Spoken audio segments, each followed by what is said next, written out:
Hey everybody, welcome back. I know it's been probably a month and a half, maybe even 2 months since I posted my last video, and I just wanted to let you guys know that the work's still been going on behind the scenes.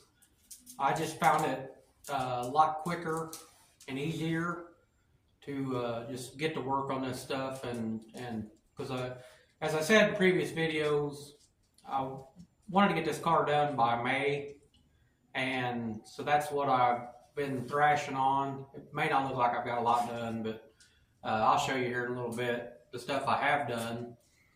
But yeah, mainly I needed to get to work on this thing. Trying to film by myself and trying to get things to work right on the camera and the speakers and all that stuff.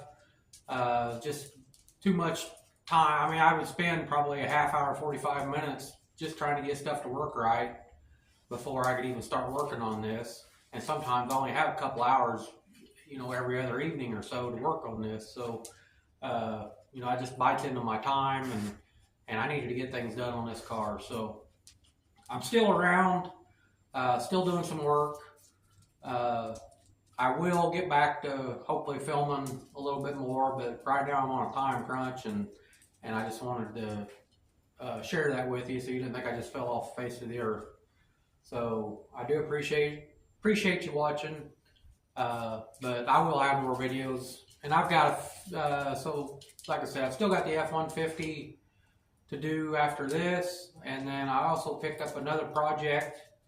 Not real sure what I'm going to do with it yet. I bought it for a daily driver, 03 Dodge Dakota, but I think I might do something crazy with it, so stay tuned on that one. But anyway, I'll show you around what I've been doing on this, and just want to let you know that I am still around, so hopefully I get some more videos out on a regular basis, but right now, this is what I've got.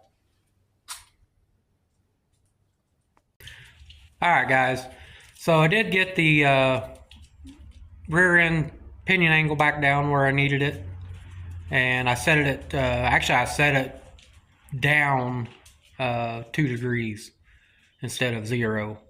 So I did do that, and then I did put all the brake hardware, the rotors and the calipers and everything back on. Got all the brake lines ran. I got the front disc brakes done, which I may have had that done in the last video, I can't remember. But that's all done. I got the wheels mounted or bolted to the car. I've still got to set the toe on the front end from where I did the disc brake conversion. But everything's set where it's at. All of the clearance is good on the between the fenders and all that stuff. I was afraid on the front end that I might have it a little too low, but the car turns just fine without rubbing anything. It's not even close to rubbing. So like I say, I got the brake lines all ran front and back. I got the power steering lines all ran. I had to get this hydraulic hose here. I had to have it made, and then the other hose is just a return line. I had to take the original fitting that was in here, that big fitting, I don't know if you remember it, but I ended up just threading the inside of it and put a like an air nipple. I don't know if I can get you to see it or not. Yeah, you can kind of see what's going on there, but I just threaded put an air nipple in it with an elbow, and then ran that all in. I got the fitting for the power steering pump, and exhaust is all bolted on. I got a new carburetor. The carburetor, when I went to fire this up, the other carburetor was just dumping gas in the engine.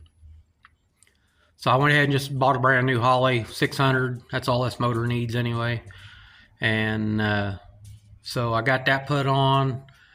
I have to run an electric fuel pump on this engine. So I bought a new electric fuel pump when I bought the Holley carburetor. Got it running, fired right up with this new carburetor, and everything seems to be running just fine. I was kind of worried about the motor a little bit because it was dumping that gas in there. It was making some really weird noises, and it was just the raw gas that was going into the cylinders and igniting. So I got that taken care of. Motor runs really good. I did have to change the distributor though, because it was, I think they was, when the engine ran before, it did have some problems with the carburetor, but it also had a miss, and so the wiring was a little crappy on it. Actually, the firing order was a little off, and so I just changed out the whole distributor. I took that distributor out of the 283 over there and put in it, and it runs just fine now. So got my water neck bolted on. I got power steering belts and alternator belt put on. Everything's tight where it needs to be, and so been working on that. Like I said, I got brake lines ran. I just gotta put my matting down on the inside, especially on the firewall, and then I'll go ahead and mount everything up. And then I've still got to work on the shifter linkage. You probably can't see it on the transmission down there, but I'm going to go from this rod here, which is my on the shifter on the column. I'm going to run it down to the transmission. It's going down to a bracket right now, which then it went from a bracket over to the other transmission, but the old transmission was really wide. So unless I make something to work, I think I can run it straight across over to that. I'm going to try that anyway and see what happens. So got that done. I got the front end. I got the headlights out of it, and I got some work to do there. You can see where it's rotted out. It's like that on both sides. Probably, since this is going to be a rat rod, I may not even mess with it right now, but eventually I will take care of that, because it also got a little hole here, and I think the other side don't have that hole. And then right here in this cast stuff here, this thing had so much dirt piled in the back side of this that it just ate that stuff away. This side's the worst side. The other side's not bad. But hi, Brutus. Brutus says hi. And so I've got to do something. Well, like I said, again, I probably won't do anything with that, but eventually I will have to get one of them. But these cars are everywhere in junkyards and stuff, so shouldn't be too hard finding the pieces I need for that. The grill's in good shape. I did take that little Rudolph light off the front of it, so I've got a hole right there that I don't know why anybody would have put that on there, but it is what it is. Gives it character, I guess. Radiator, I got the holes drilled. The only reason I haven't mounted it yet is because I've been waiting on a fan. I can't run a mechanical fan on this like I wanted to, mainly because the radiator sits up high and the engine sits too low. So the radiator, the fan's actually going to be, covering basically half the radiator. So I bought an electric fan. It's a push or pull. I think it will fit, but I just got it in today, so I haven't even took it out of the box yet. I think it will fit between the radiator and the pulley, because I would rather have a pull, but if I have to mount it on the outside, I will. And just make a pusher out of it. I think I just either reverse polarity or flip the blade. I'm not real sure. So like I was saying earlier on the wheels,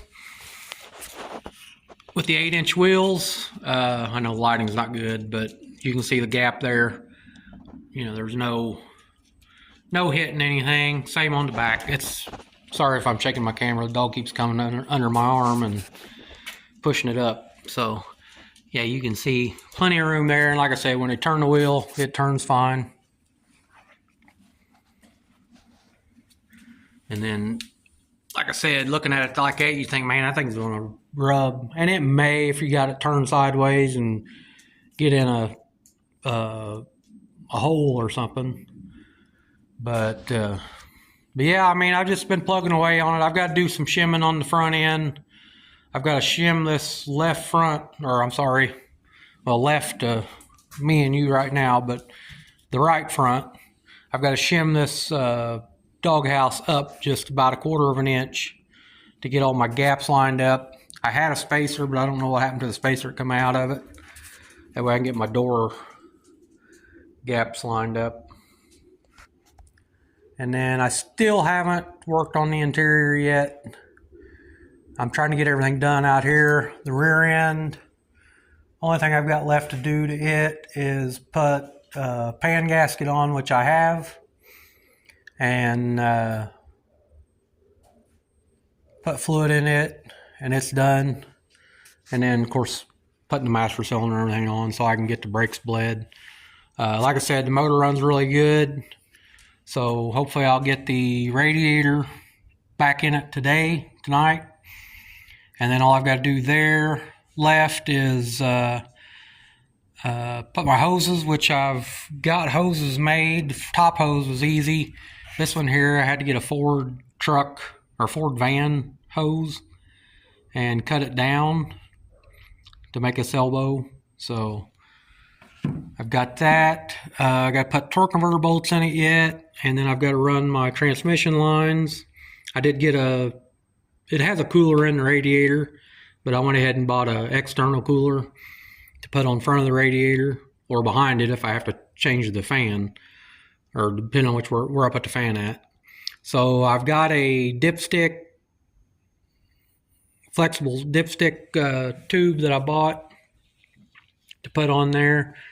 And then, like I said, I need to run lines from the transmission to the transmission cooler.